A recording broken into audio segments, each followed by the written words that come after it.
નમસ્કાર મિત્રો, મારી યુટ્યુબ ચેનલમાં તમારું સ્વાગત છે। આજે આપણે વાત કરવાના છે ખાનદાની આબ જીવડી હોય બનેલી સત્ય ઘટના છે મિત્રો કે તાજા ઉગેલા ફૂલના ટચુકડા દડોલા જેવા દેવળિયા ગામ પર આવું કરતો હેમતનો સૂરજ સુરખીઓ લઈને ઉગીને ઊંચે ચડ્યો। રંગોળી નદીનો રળિયામનો આખો કાંઠો આસો માસના દશેરાનો તહેવાર માણતો હતો। ખેતરો બધા મોલાતની સોગાતથી છલકાતા હતા। કુંજળીઓ મીઠો કલ્લોલ કરતી હતી। રંગોળી નદીના અણથક બિલોરી નીર મેઘદવ કોહિલની નવી વસાહત પર ધીમું મીઠું ખળખળ વહી રહ્યા હતા। સૂરજ ઊંચો ને ઊંચો આવી રહ્યો હતો। દેવળિયા ગામના ધણી મેઘદેવ ગોહિલની માઢ મેળીએ અડખે પડખેના ભાયાત ગિરાસદારો દશેરાનો કહુંબો લેવા દેવળિયા આવ્યા છે। ક્ષત્રિયોનો સપરમો તહેવાર છે એટલે ચારેકોર આનંદ થઈ રહ્યો છે। બરાબર એ જ વેળાએ કેળવનાથમાંથી ઉઠેલી વેદના સબર એક ચીસ આખા દેવળિયા ગામને વીંટળાઈ વળી।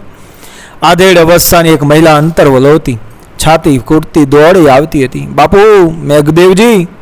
કાંડાના હાથી દાંતના એના બલોયા હવામાં વીંઝાયા। હવામાં એકાદ બે વાર બાવડા ઊંચા થયા અને પછી કણે કણનો એનો વલોપા ધ્રુસકે પ્રથરાઈ ગયો। મેઘદેવ ગોયલી મેળી પર જામેલો દશેરાનો ડાયરો ખળભળી ઉઠ્યો। કોણે ગજબ કર્યો આ? બોલતાની સાથે જ મેઘદેવજી મેળીની બારીએથી બજારમાં ડોકાયા।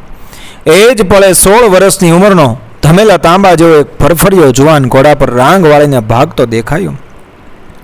વાંકડિયા વાળ અને લબર મૂછિયો ચહેરો દેખાયો ન દેખાયો ત્યાં તો એ દેવળિયા ગામમાંથી નાઠ્યો।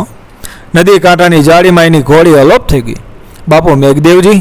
મેળીના દાદરીથી કોઈ આવનારે રૂંધાયેલા અવાજે વેદના ઠાલવી। આજના પરબ ઉપર લોહી છટાણા। ગજબ થઈ ગયો બાપુ! 2 જણ દેવળિયાના ચોકમાં વધેરાઈ ગયા। અત્યા મેઘદેવજી દાદર તરફ 2 ડગલા આગળ વધ્યા। મારા ગામમાં? મારી હાજરીમાં? હા બાપુ! 2 જુવાનો કપાઈ ગયા। આબાના ઉગતા રોપ જેવા। કોના હતા એ જુવાનો? રંગોળી નદીના કાંઠાના નેહડામાં વસતા આહિર આપાભાઈના કુટુંબના। એક એમનો દીકરો અને બીજો એમનો ભાણેજ, દીકરીનો દીકરો। આપો આહિર તો મારો જાન મિત્ર, રંગોળી કાંઠાનો મારો અધરાતનો હોંકારો। એને નેહડા મેં દૂધની તાંબડીઓ પીધી છે। આપો આહિર તો એ અમારા ગઢ ગિરાસનો કાંગરો કહેવાય, એટલે જ ગજબ ગણાયને બાપુ। એ ગજબ કરનારને હું પાતાળમાંથી પણ ખેંચી કાઢીશ અને ખરે બપોરે કાંધ મારીશ। કોણ છે એ કાળમુખો? સમાચાર દેનારનો ચહેરો ધૂંધળો બની ગયો। એની નજરમાં આશંકા અને અણગમાની તાહળીઓ છલકાઈ ઉઠી। બાપુ, એને દંડ દેવાની વાત બહુ વહમી છે। વહમી હોય કે સહેલી હોય, કોણ છે અત્યારો? બોલ। મામા ભાણેજને મારનાર બીજો કોઈ નહીં, આપનો કુંવર વિસોજી। મેઘદેવ ઉપર ખુલ્લા જમૈયાના ઘા જેવો ઉત્તર વાળીને પછી વાત કરનારે વિગત કહી। આપા આહિરનો ભાણો અને વિસોજી વાતમાં ચડબડ્યા અને વિસાજીએ તલવાર વીંજી। પોતાના ભાણેજને બચાવવા માટે મામો વચમાં પડ્યો એટલે એને વેતરી નાખ્યો। ઉઠો ભાઈ! મેઘદેવે ડાયરાને પડકાર કર્યો। કહુંબો હવે અગ્રાહ્ય છે, વિસાજીને હાજર કરો। જો એ હાજર થવાની ના પાડે તો એનું માથું વાઢીને લઈ આવો। જો કંઈ કાળપ કે દયા રાખશો તો તમને માં ખોડિયારની આણ છે હો। મારી રૈયત ઉપર આડે ધડ તલવાર વીંજનાર વિસોજી હવે મારા માટે મારો દીકરો નહીં, દુશ્મન છે। અને ગામ ધણીની આકલ થતાં જ 4 ઘોડા રંગોળી નદીનો કાંઠો ખૂંદવા ડાબરા વગાડતા દોડી ગયા, પણ વિસોજી ક્યાંય હાથ ન આવ્યો। અસવારો અચંબે ચડ્યા। અરે, હજી હમણાં તો અહીંયા આવ્યો હતો, ગયો ક્યાં? જુવાન! રંગોળી નદીના ખોડિયારના ધૂના પાસે નિમાણો થઈને બેઠેલા જુવાનના ખભા પર એક જેફ હાથનો પંજો આસ્તેથી મુકાયો। ઊભો થા બાપ! અવાજની ઓળખાણ થતાં જુવાને ઊંચે જોયું અને જાણે ડુંગર પરથી દડ્યો હોય એમ હડબડી ગયો। એની આંખો પહોળી થઈ ગઈ। પોતાની લગોલગ એ ઊભેલા અડીખમ આદમી સામે કંપતી નજરે જોઈ રહ્યો અને બહાવરા અવાજે બોલ્યો, આપા હતા, તમારી કાંઈ ભૂલ તો નથી થતી ને? વિસોજી: ના ભાઈ, ભૂલ શાની થાય? તું તો મારા મેઘદેવજીનો લાડકો દીકરો, પણ આતા મેં તો કુકર્મ કર્યું છે। શરમ અને પસ્તાવાથી વિસાજીનું માથું ગોઠણ પર ઢળી પડ્યું। મને ખબર છે વિસાજી, વધારે વાત કરવાની આ વેળા નથી। આમ જો, આગે સીમાડે એ ઉડતી ડમરીઓ તરફ આંગળી ચીંધીને અડીખમ આહિર બોલ્યો, તને કોઈ જીવ તો નહીં મેલે? રંગોળીનું ઝાડવું ફંફોસાય છે। હા હતા, મારો કાળ મારા પગલે ચડ્યો છે, અને કોઈ જીવ તો નહીં મેલે। વિસાજીનો કંઠ રૂંધાઈ ગયો। કાળના પ્રકોપમાં મારા હાથે કાળું કામ થઈ ગયું। આપા આતા પડછંદ શરીરના ખખડદજ આહિરની ભૂજાઓ કંપી ઉઠી. એની મૂછોના થોભિયામાં અષાઢની હેલીએ છંટાતી વાંચડ જેવી ક્રોધની જાળ છંટાણી. પોતાના કંધોતર દીકરાને અને ભાણેજને કમોતે મારનાર જુવાન આજે એની નજર સામે નિસહાય અને નોંધારો થઈને બેઠો હતો.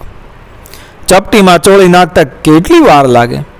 અને ત્યારે પણ યદુવંશનો એ ખુદાર આદમીઓ, કુળની ખાનદાનીને રખાવટની બાલદીઓ ભરી ભરીને ક્રોધની ભઠ્ઠીઓ ઓલવવા માંડ્યો.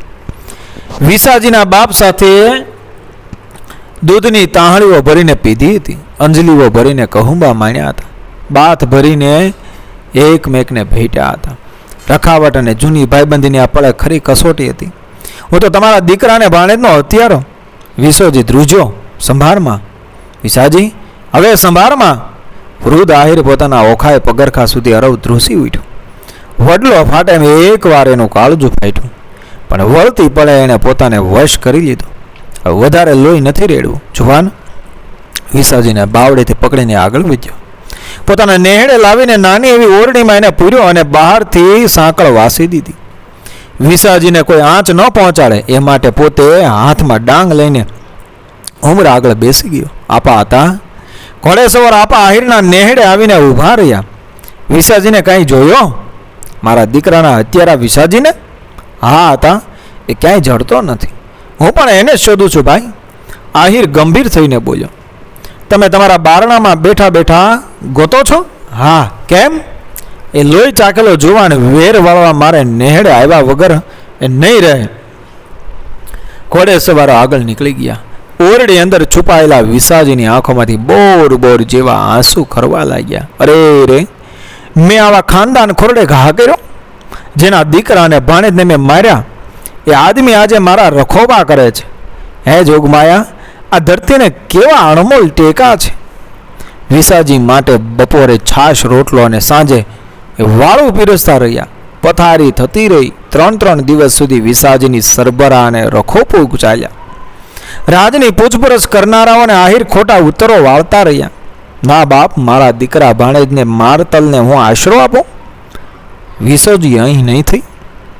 ચોથા દિવસની સવારે આપા આહિરે અંદર પુરાયેલા વિસાજીને સાદ કર્યો. વિસાજી, અંદરથી બારણાની હાકળ વાસી દેજે ભાઈ. તમે ક્યાં જાઓ છો આતા? હું દેવળીએ જાઉં છું. શું કામ આતા? મેઘદેવજી પાસે તને માફી અપાવવા. પણ એ માફી આપશે? કેમ નહીં આપે? દીકરો ને ભાણે તો મારા મર્યા છે. ચોથા દિવસની સવારે આપા આહિરે દરબાર મેઘદેવ ગોહિલની ડેલીએ પગ મૂક્યો. આપા આહિરને જોતા જ મેઘદેવનું માથું શરમથી નીચું ઢળી ગયું. દેવળિયાના ધણી, હું ઠપકો દેવા નથી આવ્યો. આપા આહિરે કહ્યું. આપા ભાઈ, મેઘદેવના ગળે ડૂમો ભરાઈ આવ્યો. ઠપકાને બદલે જો તમારા હાથમાં ઉગાડી તલવાર હોત તો હું મારી ગરદન ધરી દેત. પણ આમ નીચું માથું ન કરત બાપ. ગઈ ગુજરી ભૂલી જાઓ બાપ. વિસોજી મારા હાથમાં નથી આવતો. આપા ભાઈ આવે તો? મેઘદેવના હોઠ પીસાયા. જો હાથ આવે તો એને માફી અપાય. મેઘદેવજી, પણ એને જધન્ય હત્યા કરી છે. જેમની હત્યા થઈ છે એમના જીવની સદગતિ ઈચ્છો છો ને મેઘદેવ? હા, એમની સદગતિ માટે તમે કહો એ કરવા તૈયાર છો. માતાજીની સાક્ષી વેણ આપો છો? હા આપા ભાઈ, કુળદેવી માતાજીની સાક્ષી તો સાંભળો. કુંવર વિસોજી મારા ઘરે સુરક્ષિત છે. હું હમણાં જ એને તેડી લાવું છું. તમે તમારું વચન પાળજો અને એને ક્ષમા આપજો. આપા આહિરે વિસોજીને લાવીને પિતાના ચરણોમાં સોંપ્યો. દીકરાએ બાપના પગમાં માથું મૂકી દીધું. બાપ દીકરા વચ્ચે ક્ષમા અને સમાધાન થયા. મેઘદેવજીને કાયમ માટે શરમથી નીચું ન જોવું પડે એ માટે આપા આહિરે પોતાનું વતન બદલવાનો નિર્ણય કર્યો. એમણે ઉચાળા ભરીને રંગોળા ગામે જવાની તૈયારી કરી. આપા ભાઈ, હવે તો હદ થાય છે હો. મેઘદેવ ગોહિલે નેસ છોડી રહેલા આપા આહિરને રોકાઈ જવા આજીજી કરી. ગુનેગાર તો અમે છીએ બાપ. આખી જિંદગી છેલ્લા શ્વાસ સુધી આ અપરાધ મને ડંકશે. બાપુ, આહિરે આકાશ સામે આંગળી ચીધી કે ઉપરવાળાની સાક્ષીએ કહ્યું છું કે મનમાં કોઈ રંજ ન રાખશો. હું દેવળિયા છોડતો નથી, પણ મારા કુટુંબને જોઈને તમારો અંતરાત્મા ક્યારેય ડંખે નહીં. એટલા માટે જ આ રહેઠાણ બદલું છું. આભને ટેકો દે એવી અડગ મોટપ અને ખાંદાથી ભરેલો આપો આહિર પોતાના 2 નાના દીકરાઓ સાથે ઉચાળા ભરીને રંગોળાના માર્ગે વળ્યો. એ વખતે મેઘદેવ ગોહિલની આંખોમાંથી બોર જેવા આંસુ વહી રહ્યા હતા અને વિસાજીની આંખો પણ ચોધાર વરસી રહી હતી. એણે પિતાને ખાતરી આપી, બાપુ, મારા હાથે જે નિર્દોષોની હત્યા થઈ છે એ બંને આહિર વીરોને હું જગતમાં અમર કરી દેખાડીશ. બાપે દીકરાને બાથમાં લીધા.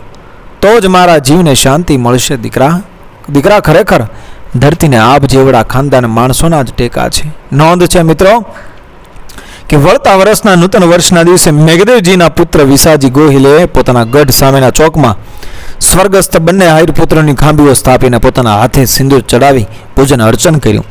આજે પણ આ ખાંભીઓ ભાવનગર જિલ્લાના ઉમરાળા તાલુકાના દેવળિયા ગામના ચોકમાં અડીખમ ઊભી છે મિત્રો.